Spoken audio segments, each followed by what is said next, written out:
Olá, queridos! Tudo bem com vocês?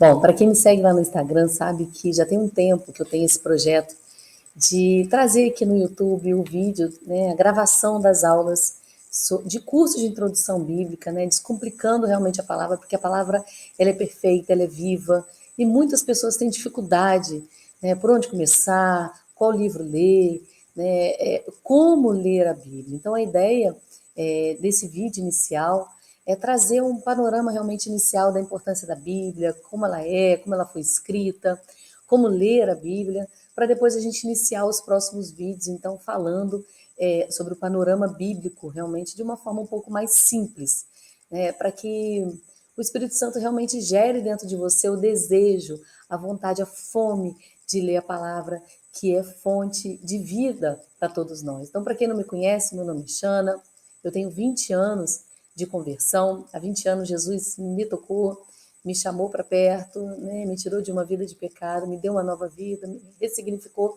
tudo na minha vida. E desde então eu tenho buscado realmente o conhecimento da palavra, que para mim é incrível. Então eu sempre fui muito curiosa, eu sempre tive muitas dúvidas e conforme eu fui estudando, a palavra ela vai se revelando, enfim. E há pouco tempo eu descobri o meu dom, né? Que o meu dom é justamente isso, é descomplicar a palavra para aquelas pessoas que precisam realmente ter acesso, que somos todos nós, né? Então eu espero que você venha comigo nessa jornada e que nós possamos ter um tempo aí de qualidade na presença do Senhor. Que Deus nos abençoe. Bom, então, num primeiro momento, é importante a gente entender que a palavra Bíblia, ela não significa livro sagrado, né? Bíblia significa coleção de livros pequenos, ela foi escrita durante quase 2000 anos, né? 1500 anos antes de Cristo e 100 anos depois de Cristo. Ela foi sendo escrita ao longo desse tempo por volta, né, de 40, entre aspas, escritores inspirados. Então a Bíblia ela foi escrita por homens, mas através de um único autor, que é Deus, né? Então Deus usou diferentes autores, pastores, pescadores, né, pessoas normais para que ele pudesse falar conosco. Então muitas pessoas questionam, poxa, a Bíblia foi escrita por homens. Sim, foi escrita por homens para que a gente pudesse ler, né? Senão ela teria sido escrita por animais. Ela foi escrita por homens para que a gente pudesse ler, mas ela foi totalmente inspirada por Deus. Então, toda a Bíblia ela tem um único autor, que é o nosso Senhor, tá? Então, a Bíblia ela é necessária para nós, né? Jesus, quando pisou nessa terra, ele cita o Antigo Testamento por vários momentos, testificando a importância da Bíblia para todos nós. Então, como ela surgiu? Ela não foi um livro que caiu do céu. Então, a Bíblia ela surgiu ali na região do povo, né, do Oriente, né? O povo de Israel ele foi sendo formado pelos descendentes. Então, a gente vai ver isso na nossa aula de panorama bíblico, e ela foi surgindo aos poucos. Então, muito do que foi escrito, num primeiro momento, era passado de boca a boca. Então, isso para a gente hoje é muito difícil de entender, porque nós não conseguimos guardar nada. Nós somos uma geração, né, que fica vendo um monte de vídeo com um monte de informação, e dali a pouco a gente esquece tudo, mas naquela época não. Né, o poder de guardar informações e de passando de geração em geração era muito grande. Então, as pessoas, no primeiro momento, passavam para suas gerações futuras, né, aquilo que elas sabiam, aquilo que estava acontecendo. Depois, com a escrita, aquilo foi sendo escrito. E a Bíblia ela é tão perfeita que, se a gente pegar os manuscritos antigos, os mais antigos que foram encontrados, praticamente não existe erro nenhum do que existe hoje. Então, para a gente ver realmente o cuidado do Senhor com tudo isso, tá? Bom, a Bíblia ela foi sendo escrita, né, e por volta de 1947, que não tem muito tempo se a gente for parar para pensar, né, foram encontrados, né, os manuscritos ali na região do Mar Morto, em cavernas, né, e esses manuscritos, quando eles foram sendo lidos, as pessoas comprovaram que tudo que está escrito na Bíblia que a gente tem hoje é praticamente a mesma coisa. Então, existe um livro que depois eu vou deixar aqui na descrição desse vídeo, que é um livro que fala, né, por que ler a Bíblia, então, o quanto que a Bíblia ela é real em relação aos seus contextos geopolíticos, históricos, arqueológicos, né? Então, ela se comprova em vários momentos, tá bom? Eu vou deixar aqui na descrição, e tem também um vídeo no Instagram que eu fiz falando um pouquinho sobre ponto a ponto desse livro, que eu vou deixar também a descrição aqui. Então, se a gente for ver a história da igreja, né, desde ali da região, por que entender que hoje a gente tem uma Bíblia e como que ela foi sendo trazida para a gente, né? Então, na época ali, então, dos anos 70 depois de Cristo, né, onde houve a destruição do Templo de Jerusalém, então, naquele momento existia o início da igreja, né, houve a destruição do templo. Depois disso, então, nós tivemos ali o cristianismo se tornando uma religião oficial no Império Romano, né? Então, no primeiro momento, eles eram perseguidos, depois, então, através principalmente de Constantino, né? A igreja ela se torna como se fosse uma religião oficial, mas com muito paganismo, né? Com muitas ações pagãs, né? E Constantino ele faz essa vinda, né, desse paganismo. Então, acredita-se que ele se converteu, ele sendo ali, né, um grande representante daquela época, ele acaba se convertendo e ele traz muito das ações pagãs para dentro do cristianismo. Por exemplo, 25 de dezembro era o dia em que eles comemoravam a adoração ao Deus Sol. Então, vamos dizer que 25 de dezembro foi o nascimento de Jesus, porque então todo mundo no dia 25 de dezembro, né, vai parar e vai ter aquele momento de consagração, enfim. Então, a gente consegue perceber naquele momento ali, né, no momento anterior, não desse, né, no momento anterior aqui, o cristianismo se tornando uma religião oficial, mas com muito paganismo, né, com muitas influências mundanas e uma religião que tinha importância política muito grande. Então, a gente consegue ver ali, então, uma igreja que vai crescendo, que vai se tornando rica, muito rica, né? A gente começa a ver ali a venda de indulgências, então você precisa comprar seu pedaço no céu, então você precisa comprar seu pedacinho dessa terra lá no céu, então para você receber o seu perdão, você precisa pagar. Então a gente começa a ver uma igreja se tornando, naquela época, por volta ali de 1500, né? Muito rica e o povo muito pobre, né? Então, por volta de 1517, Lutero, que era um monge, né, que era um cristão ali dessa religião católica apostólica romana, ele então faz a reforma protestante. Ele começa a ler a palavra e ele tem uma revelação do Espírito Santo e ele entende que era tudo pela graça, né? A gente não precisava comprar nada. Jesus já havia pagado um alto preço. Então, ali nesse momento a gente vê em 1517 a reforma protestante, Lutero trazendo isso. Então entra essa nova religião que é o protestantismo, ok? Então a reforma protestante ela data de 31 de outubro de 1517 com as 5 solas, os 5 somentes, né? Somente pela graça, somente pela fé, somente Cristo, somente as Escrituras e somente a glória, né? Através da glória, ou seja, nós não merecemos nada, é tudo pela graça. Então Lutero faz a reforma protestante. Se vocês quiserem, eu não sei se vocês já viram, mas eu vou colocar aqui na descrição também, se você quiser colocar o seu QR Code. Esse vídeo sobre a história de Lutero está disponível no YouTube, né? Então, nesse momento, se instaura ali a religião protestante, que sai ali da Europa e vai ganhando todo mundo. Então, o que nós lemos quando a gente fala da Bíblia? Né? Então, a Bíblia protestante, que hoje nós chamamos de evangélicos, né? A Bíblia protestante, ela tem os livros que a gente chama de livros canônicos, que tem o Antigo Testamento e o Novo Testamento, que os livros canônicos, então a gente chama, cânon, que chama vara de medir, né? É a lista de livros que foram inspirados, ok?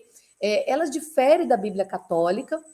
A Bíblia católica ela contém os livros canônicos, que são os livros que estão na Bíblia evangélica, mas alguns livros que são denominados apócrifos, né? Que são livros pseudocanônicos que nós protestantes não acreditamos ser livros inspirados. São livros históricos, são livros que têm o seu registro histórico bem fundamentado, mas não são livros inspirados, tá? Através de diversos concílios eles chegaram a essa consideração.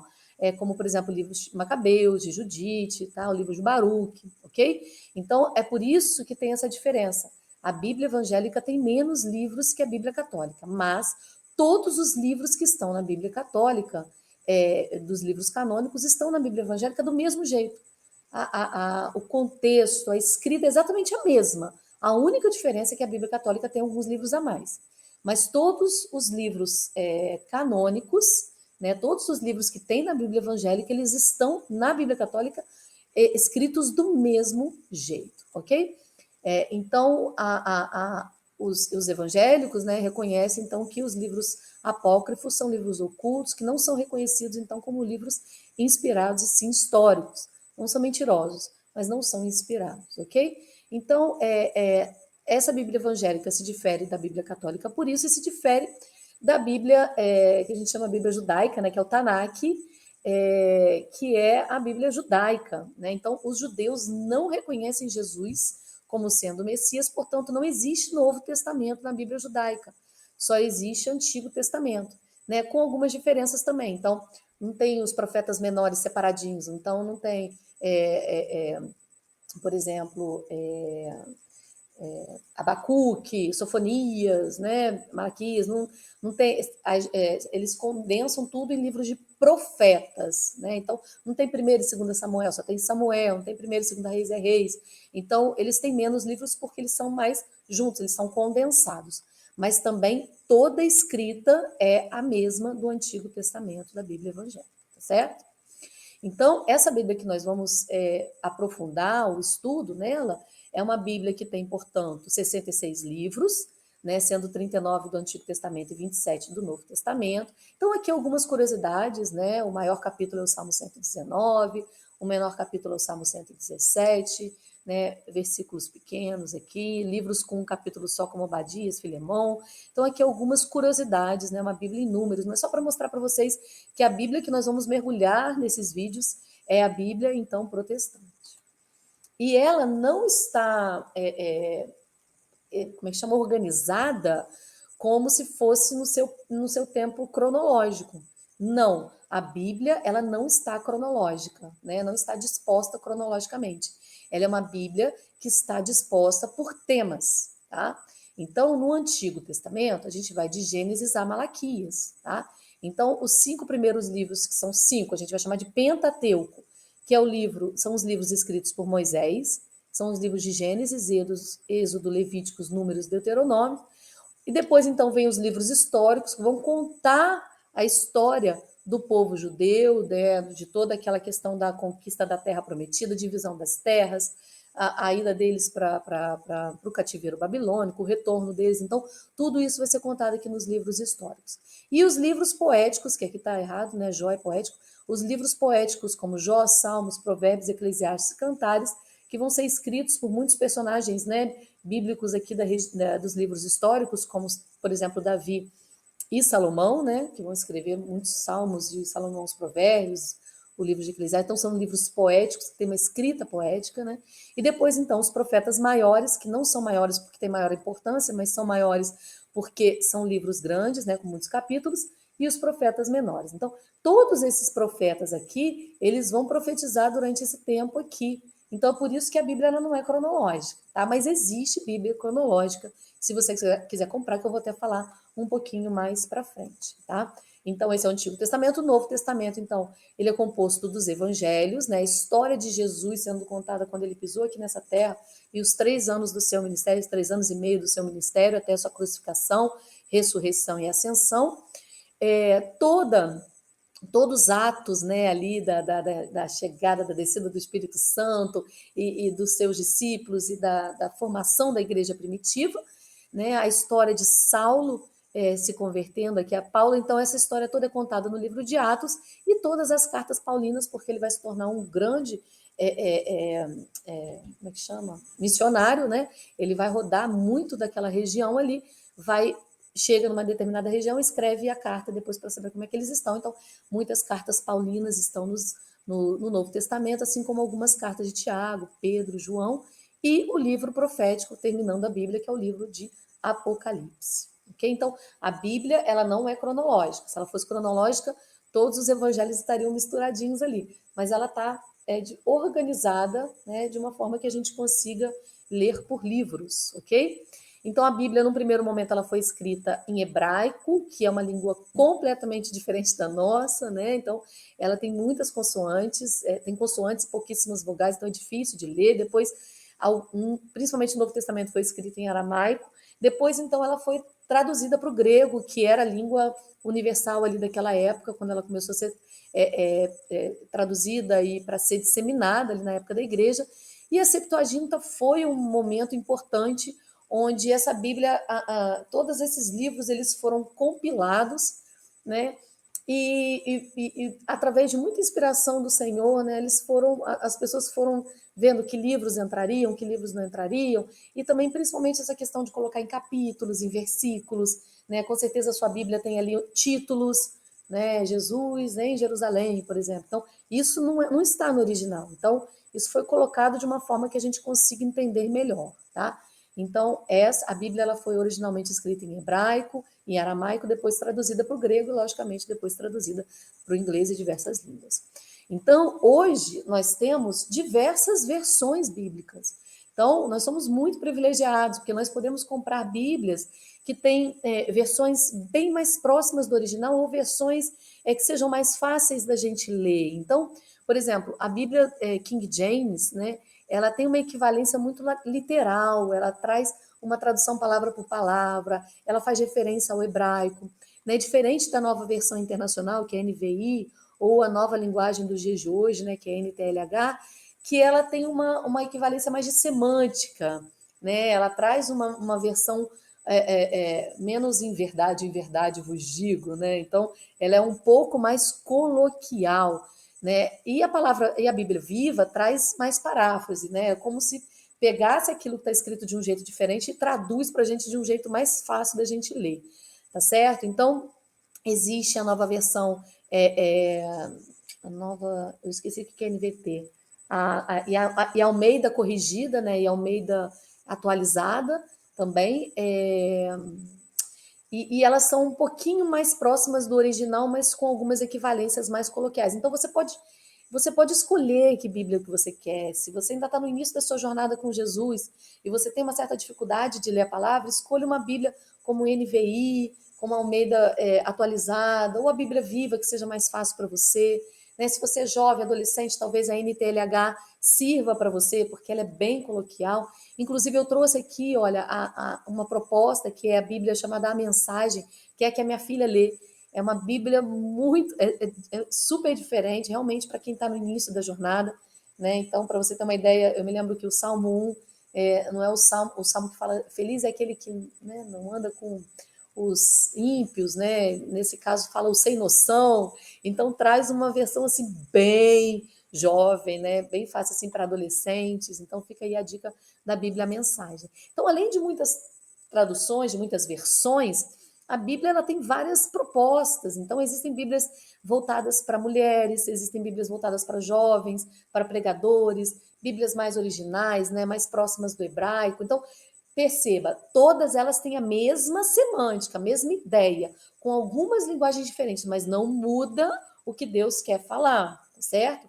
Qual que é a diferença que tem na Bíblia da mulher? Vai ter algumas caixinhas assim de texto que vão falar sobre aquela mulher, vão falar sobre um contexto de casamento, sobre um contexto de maternidade, através de falas de alguns pastores que usaram da Bíblia para poder dizer ali, ok? Então, é isso, assim como a Bíblia da Juventude também tem algumas coisas voltadas para adolescente, para alguns dilemas na adolescência, mas a escrita da Bíblia, ela é a mesma, tá? E existem Bíblias que são Bíblias de estudo, né? Que metade da Bíblia, metade da folha é a Bíblia, a outra metade é um monte de ensinamento. Então, explicando por que Jesus estava em Jerusalém, qual era a região de Jerusalém, qual era o contexto da época. Então, eu sempre indico para as minhas discípulas terem pelo menos uma Bíblia de estudo, porque às vezes a gente vai ler ali e a gente tem alguma certa dificuldade.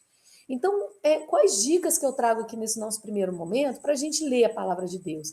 Tenha mais de uma versão, né? Não tenha só uma Bíblia. Então, se você escolher uma Bíblia mais coloquial, escolha uma Bíblia de estudo também e use as duas para o seu momento ali de devocional. Tenha mais de uma versão, porque às vezes você vai ler numa, vai ter uma certa dificuldade numa palavra, é a outra que vai te ajudar e no rodapé você vai entender qual o sentido daquela palavra. Então, escolha uma Bíblia que mais te agrada para uma primeira leitura e passeie por outras versões. Então, tenho certeza que você vai se apaixonar.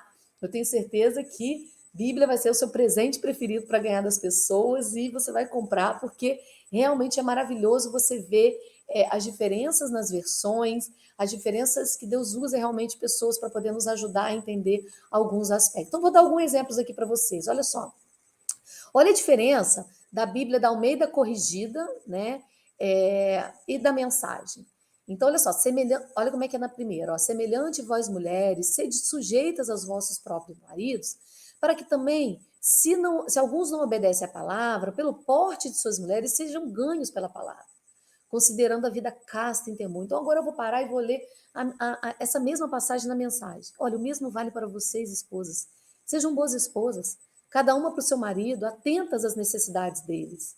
Há maridos que, mesmo indiferentes à palavra de Deus, poderão ser cativados pela vida da beleza santa de vocês. Então, tá vendo como é que é uma linguagem diferente? É a mesma coisa, Deus está dizendo a mesma coisa, mas uma linguagem um pouquinho diferente. Então, escolha uma que mais te agrada, mas tenha mais de uma. Tá? Por quê? Porque tem coisas que a gente não vai entender. Por exemplo, olha em 1 Samuel 24:3. E chegou a uns currais de ovelhas no caminho, né, Davi, onde estava uma caverna, e entrou nela Saul. Saul entrou nessa caverna a cobrir seus pés. E Davi e seus homens estavam aos lados da caverna. O que é cobrir os seus pés? Então, no primeiro momento, a gente não sabe o que é isso. A gente não pode ler simplesmente isso e passar batido. Vamos tentar entender. Se a gente vê na King James, olha, no caminho, Saul parou nos currais de ovelhas, onde próximo havia uma caverna, e entrou ali para aliviar o ventre. Então, cobrir os pés, como os homens usavam roupas lá, compridas, cobrir os pés significa que ele ia abaixar para aliviar o ventre, fazer o número 2. Então, olha que interessante. Se eu passo batido aqui, eu não percebo que Saul entrou numa caverna, né, para defecar. Ou seja, ele estava numa posição extremamente desconfortável. O inimigo dele, que era Davi, né, estava ali dentro, podia matar Saul e ele não matou. Se você não percebe isso, se você não entende que ele estava ali para defecar, você entende que ele simplesmente entrou ali para cobrir os pés, isso passa batido. Você não vê que ele estava numa posição favorável para Davi, que estava com os homens ali, matarem ele, né? Então, por isso que a gente precisa ter mais de uma versão. Essa é a dica que eu dou para vocês. Quando vocês estiverem lendo a palavra de Deus, não tenha dúvida. Se você teve dúvida em relação a uma palavra, vai buscar entendimento. E hoje, gente, mesmo que você não consiga comprar Bíblias, você consegue baixar aplicativos de Bíblia que tem várias versões. Então, não fique com dúvidas, tá? Então, uma das dicas que eu trago também é que você pode utilizar aplicativos para auxiliar na compreensão e no conteúdo da linguagem. Por exemplo, o Olive Tree Bible App, né? Ele é um aplicativo que é bem interessante porque ele traz algumas palavras sublinhadas que você consegue clicar em cima e ele te dá o original no hebraico. Então é interessante para a gente conhecer as palavras originais, né? Então por isso que alguns aplicativos nos auxiliam. Por exemplo, por que é importante conhecer o original? Eu trouxe aqui um exemplo. Quando a gente lê Romanos, olha o que Paulo fala, porque todos os que são guiados pelo Espírito de Deus, esses são filhos de Deus. Então, ou seja, o que a gente entende? Quem é guiado pelo Espírito de Deus é filho de Deus. Então, se você tem o Espírito de Deus em você, né, nós somos filhos, beleza. Mas olha o que Mateus diz, né, que Jesus falou. Amai os vossos inimigos, bendizei o que vos maldizem, fazei bem aos que vos odeiam, e orai pelos que vos maltratam, que vos perseguem, para que sejais filhos do vosso Pai que está no céu. Então, de uma forma muito clara, Jesus está condicionando que, para a gente ser filho do nosso Pai, a gente precisa bem dizer o que nos maltrata. Então, peraí, a Bíblia está se contradizendo? Paulo diz uma coisa, Jesus diz outra? Mas quando a gente vai no original, filhos aqui é diferente de filhos aqui. Filhos, quando a gente é guiado pelo Espírito de Deus, nós somos filhinhos, nós somos filhos, pertencentes à família de Deus. A palavra filhos aqui é tecno. Mas quando Jesus está contando essa condição para a gente ser filho de Deus, o filho aqui é huios, que é filho maduro. Ou seja, olha a diferença. Quando você aceita Jesus e é guiado pelo Espírito Santo, você se torna filho de Deus. Filhinho, filhinho amado. Mas quando você ama o teu inimigo, você é um filho maduro. Você é um huios. Então, por isso que é importante a gente conhecer os originais, para que a gente não ache que a Bíblia está em contradição. Então, como que a gente vai ler a palavra? Primeiro, gente, nós precisamos do Espírito Santo para nos dar o discernimento. Segundo, nós precisamos entender que a palavra ela é viva. Às vezes você vai ler agora Isaías, o livro de Isaías, num contexto. Daqui a um ano, quando você for ler Isaías, Deus vai falar com você de uma outra forma. Então, não ache que você leu e você não precisa ler mais. Ela é viva, ela vai falar com você. Esteja apto, né? Se dedique, tenha tempo de dedicação para ler a palavra de Deus. Dedique tempo, né? Tenha desejo pelo entendimento. Né? Você precisa realmente desejar ler a palavra, não é simplesmente sentar e ler e pronto, acabou. Busque, o Espírito Santo pode te ajudar. A palavra sendo viva, ela vai frutificar dentro de você, mas você precisa dedicar tempo e desejar entendimento. Uma outra coisa que é importante, gente, leia grandes porções, não leia só um versículo e pronto, acabou. Imagina se você recebe um e-mail desse. Imagina eu, olha, um remetente que diz assim, Deus, o assunto então é sua promessa. Minha querida filha Xana, tenho acompanhado a sua vida, por isso hoje eu vim aqui te dizer algo. Imagina um e-mail assim, ou então uma mensagem no WhatsApp. Como ia ficar o meu coração? Desejoso de ouvir o que Deus tinha para falar. Ai, meu Deus, o que ele vai me dizer? Será que ele vai me repreender porque ele está vendo a minha vida? Será que ele vai me abençoar? Né? Você gosta de receber uma mensagem pela metade no WhatsApp? Uma pessoa que te diz assim, oi fulano, eu tenho que te falar uma coisa, você não sabe o que aconteceu e não te manda mais nada?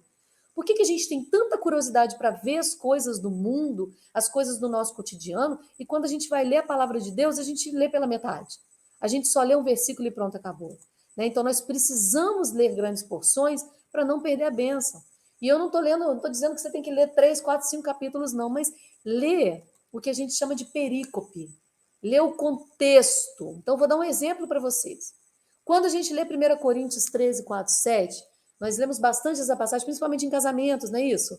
O amor é paciente, o amor é bondoso, não inveja, não se vangloria. Quantas vezes a gente vê casamentos, né? As pessoas pregando em casamento em 1 Coríntios 13, 17. Mas 13, 4, 7.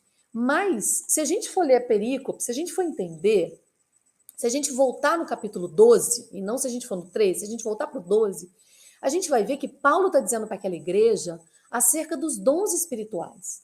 Paulo está dizendo assim, olha, procurai com zelo os melhores dons. Né? Então, o que ele está dizendo para aquele povo, assim, olha, para aquela igreja? Entenda quais são os dons que Deus derramou para vocês. Né? Quais são os dons que Deus tem derramado para vocês? Aí no 13 ele fala, olha, ele vai falando de cada dom, né? O dom de misericórdia, aí ele fala o dom de línguas. E aí ele vem no Coríntios, em 1 Coríntios 3 e fala assim, olha, ainda que eu falasse a língua dos homens, dos anjos, se eu não tivesse amor, seria, né, como o metal que soa, o sino que tine, ou seja, ainda que eu tivesse o dom de profecia e conhecesse todos os ministérios, se eu não tivesse amor, né, ainda que eu tirasse ainda que eu distribuísse toda a minha fortuna para o sustento dos pobres, se eu não tivesse amor, ele está dizendo assim, olha, ainda que eu exerça o meu dom, mas se eu não amar aquelas pessoas que eu estou exercendo o meu dom, de nada adianta. Aí ele vem no Coríntios 13. O amor é paciente, o amor é bondoso, o amor não se vangloria. Ou seja, ele não está falando de um amor não necessariamente entre homem e mulher. Ele está falando do amor na expressão dos nossos dons.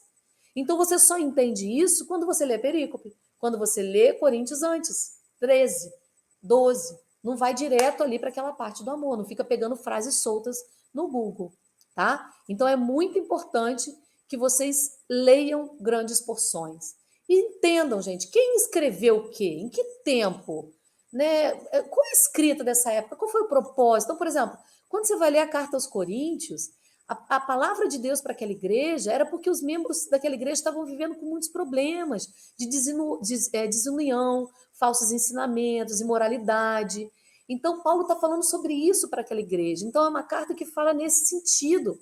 Então, quando Deus te leva a ler Coríntios, o que será que ele quer tratar no seu coração? Sabe, quando Deus te leva a ler Tiago, que fala sobre o poder da língua, da fofoca, o que Deus quer falar com você? Então não abra um livro e saia lendo de qualquer jeito. Busque entender quem escreveu, por quê, onde, quando. Né? Senão você vai ficar no raso. Quando você lê os evangelhos, por exemplo, você consegue entender que o evangelho de Mateus ele traz Jesus como rei, né? Em Marcos como servo, em Lucas como homem, em João como Deus. Então, não é só simplesmente ler o evangelho, é entender, buscar, ler aquela primeira página que fala quem foi João, quem foi Marcos, qual foi o contexto. Muitos não sabem que Lucas e Marcos nem discípulos eram. Eles vieram depois. Lucas era amigo de Paulo. Ele escreveu o evangelho dele baseado na fala de Maria, mãe de Jesus. Marcos provavelmente era amigo lá dos discípulos. Então, dos 4 evangelhos, apenas João e Mateus seguiram Jesus ali. O resto, né, Marcos e Lucas vieram depois. Não foram discípulos de Cristo ali que andaram com ele. Não o conheceram. Então, a maneira como eles vão descrever é diferente. Lucas vai ser extremamente descritivo em alguns aspectos, porque é Maria que está contando para ele. Então, gente, tudo isso a gente precisa saber antes de ler a palavra. Tá? Então, busque informações sobre a autoria, sobre a cronologia, escrita e propósito, para você não perder tempo, não ficar ali lendo a mesma coisa e não entender. Existem coisas maravilhosas de Deus para você. Deus quer derramar bênção sobre a sua vida através da leitura, né, da palavra. Então, derrame-se, dedique tempo. Deus quer falar com você através da palavra. A palavra é simples. A gente é que não dedica tempo, né? A gente é que não mergulha, não busca entendimento no Espírito Santo. E eu tô aqui para te ajudar. Esse foi o início, para a gente conhecer um pouquinho da base da Bíblia que nós vamos mergulhar. E no próximo vídeo nós vamos fazer uma viagem no tempo, estudando um pouquinho sobre o panorama bíblico. Que Deus